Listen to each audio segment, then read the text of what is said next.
The humanitarian crisis unfolding in the region is one of the most severe in recent history. Over 3,500 people have been killed and more than 4 million have been displaced across Iran and Lebanon.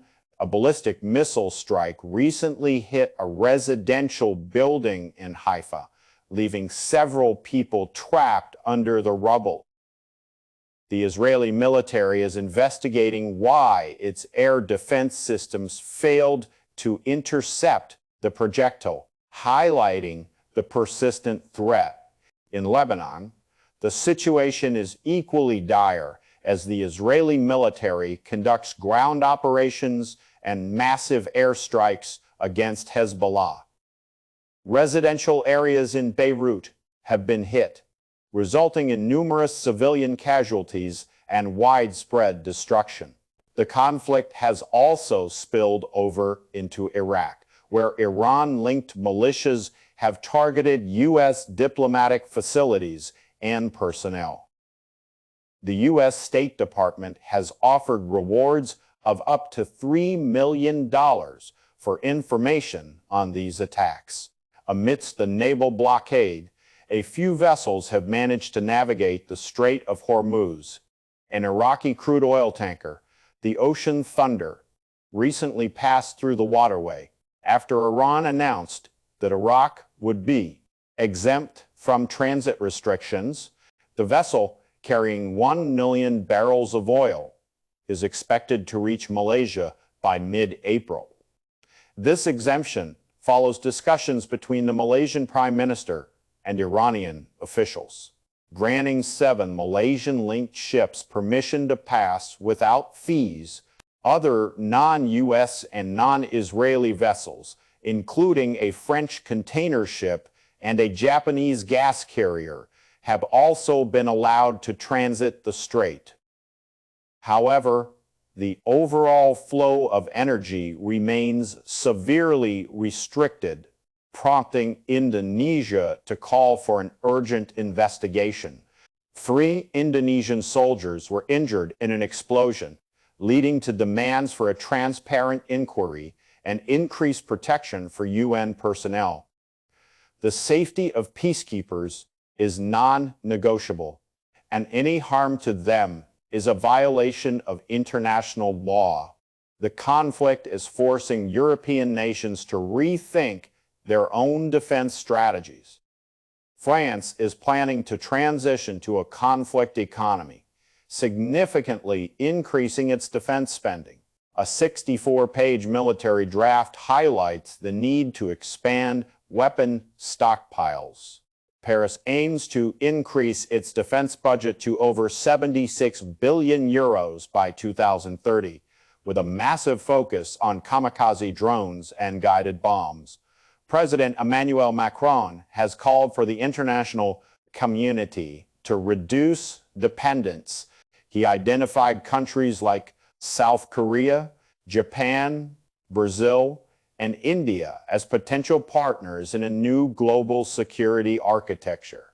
Macron has notably refused to support the U.S.-Israeli military campaign in Iran, arguing that the crisis cannot be solved through force. Inside Iran, the energy sector has suffered losses exceeding $191 million. Nearly 1,900 incidents have been recorded on the national power grid due to the airstrikes, with most damage concentrated in Teheran.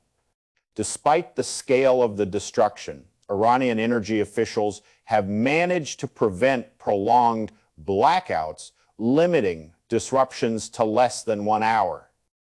The resilience of the infrastructure is a testament to the country's preparation for a high-intensity conflict.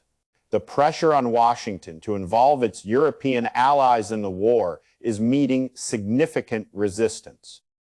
While the United States has often criticized NATO members as paper tigers, history shows they have consistently supported American operations in the past.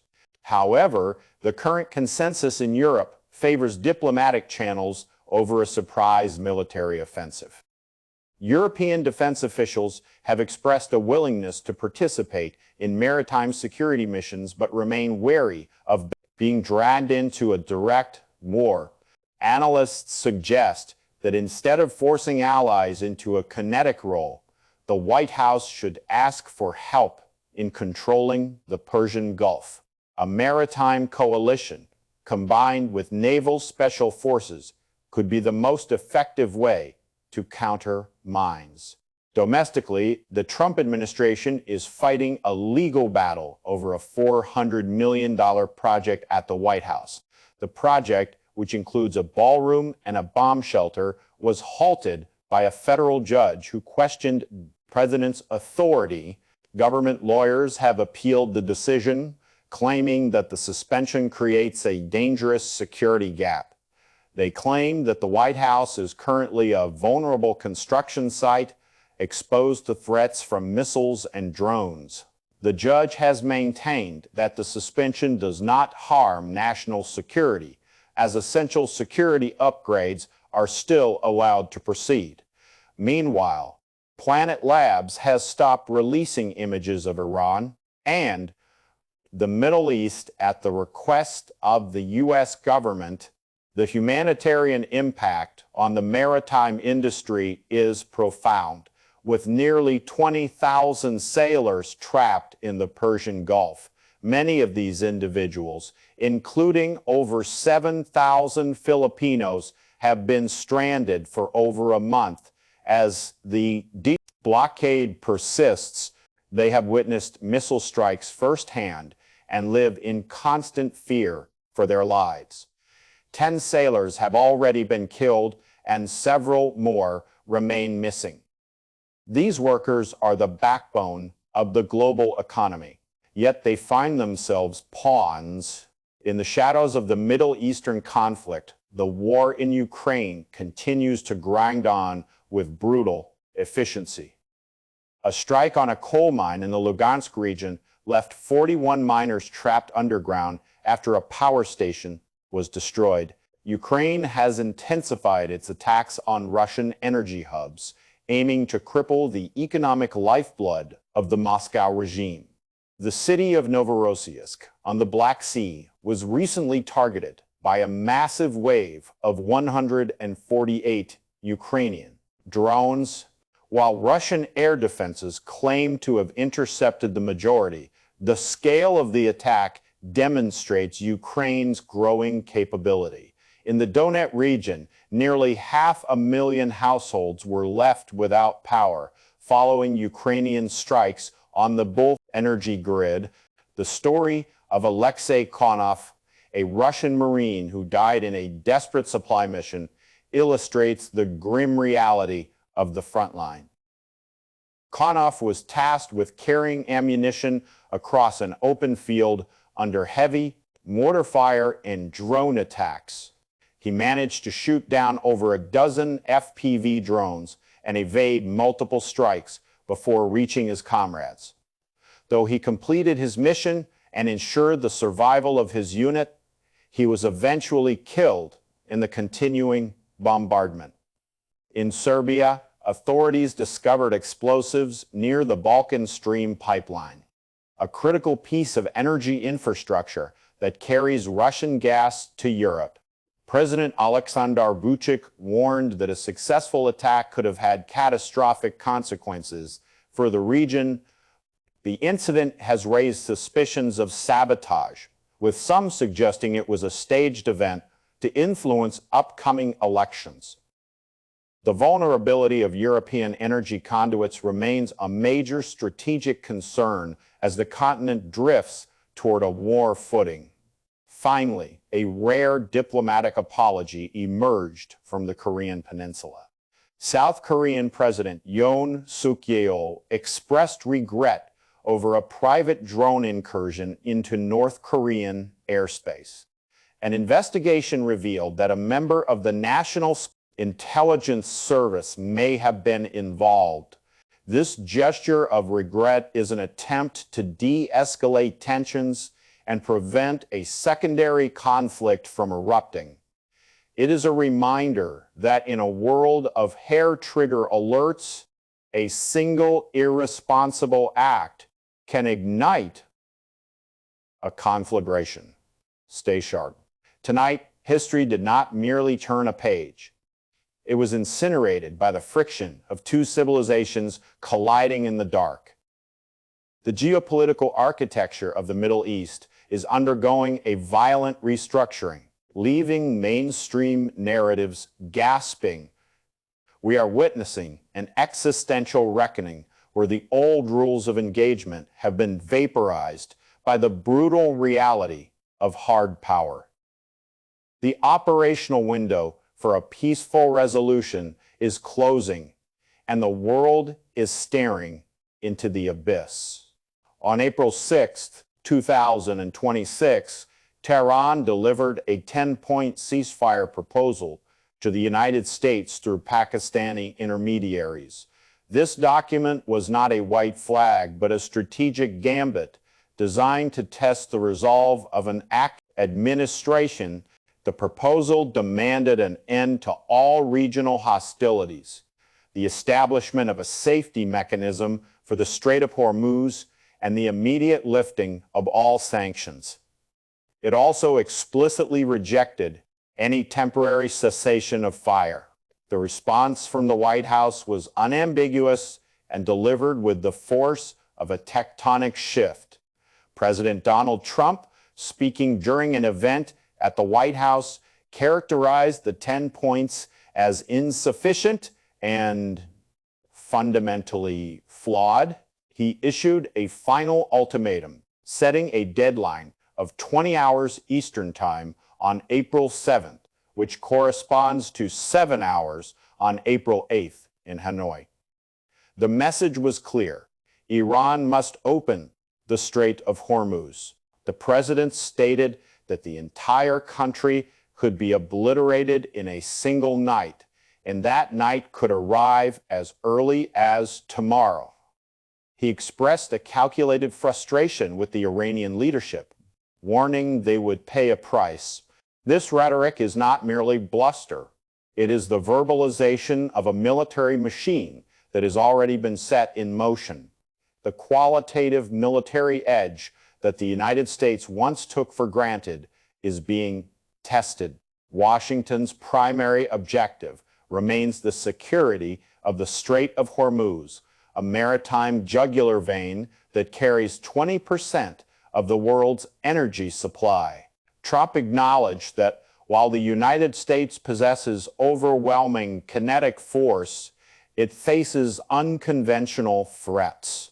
A small-scale act of sabotage could effectively paralyze the strait, triggering a shockwave that would shatter the global economic order. The administration is also eyeing Iranian oil resources as a potential lever, though the American public remains wary.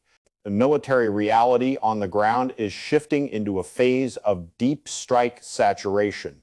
Operation Terrifying Wrath has entered its second month, and the tactical landscape is being redefined by the presence of the B-52H Stratofortress. These 8-engine strategic behemoths are now penetrating deep into Iranian airspace, signaling that the initial phase of dismantling air defenses is complete. The transition from neutralizing radar networks to destroying high-value infrastructure is a clear indicator. In the opening stages of the campaign, which began on February 28, 2026, the United States and Israel utilized Tomahawk cruise missiles and stealth platforms. The F-35 and B-2 Spirit were the primary tools. By mid-March, B-52H bombers were spotted at RAF Fairford, carrying AGM-158 JSSM long-range cruise missiles. This deployment marked the beginning of a sustained high-intensity offensive designed to maintain crushing pressure on the Iranian interior. Military commanders have confirmed that B-52H bombers recently conducted transcontinental sorties, entering Iranian airspace via the Luristan axis. This development suggests that Tehran's long-range air defense systems have been significantly degraded. With the surface-to-air missile threat diminished, the B-52 can operate as a strategic bomb truck, delivering massive payloads with surgical precision.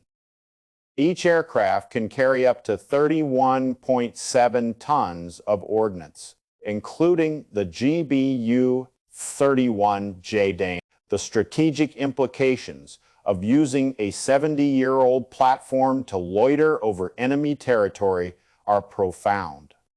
It serves as a psychological hammer, demonstrating that the defender no longer controls their own sky. The primary targets include ballistic missile silos.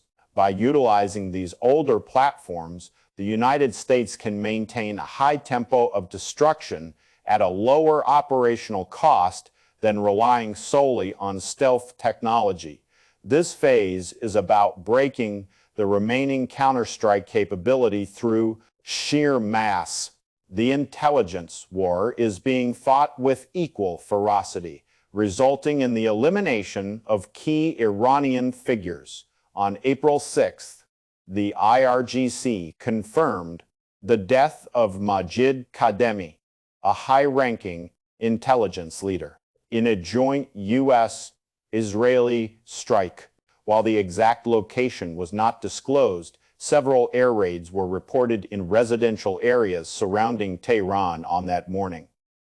This follows a pattern of targeted assassinations designed to paralyze the Iranian security apparatus and disrupt its operational continuity. Israeli Defense Minister Israel Katz has been vocal about the strategy of pursuing and neutralizing Iranian leadership. He warned that as long as missile attacks continue against Israeli civilians, Iran will face a debilitating price. Israel's sophisticated intelligence network has been instrumental in tracking and eliminating high-level officials since the conflict began. However, Iranian Foreign Minister Abbas Araghchi maintains that the country's political structure is resilient enough to withstand these decapitation strikes.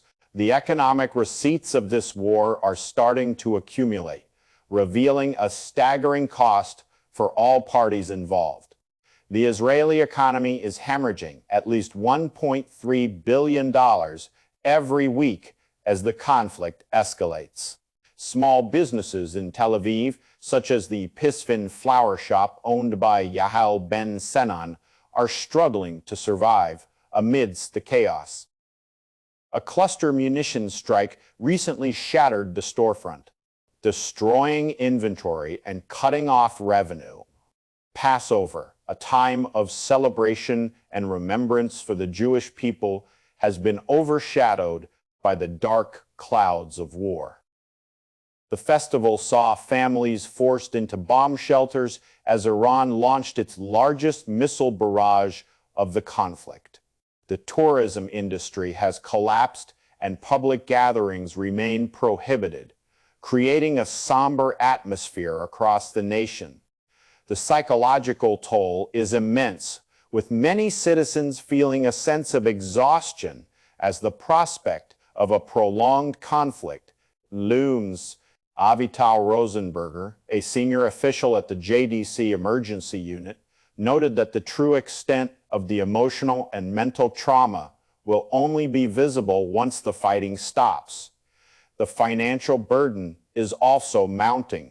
As fuel prices rise due to the Hormuz blockade, the pressure on ordinary citizens continues to intensify.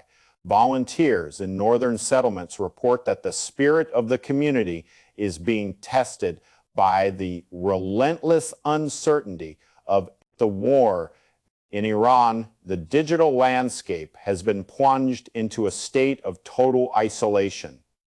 NetBlocks has reported that the current internet shutdown in Iran is the longest national blackout ever recorded globally.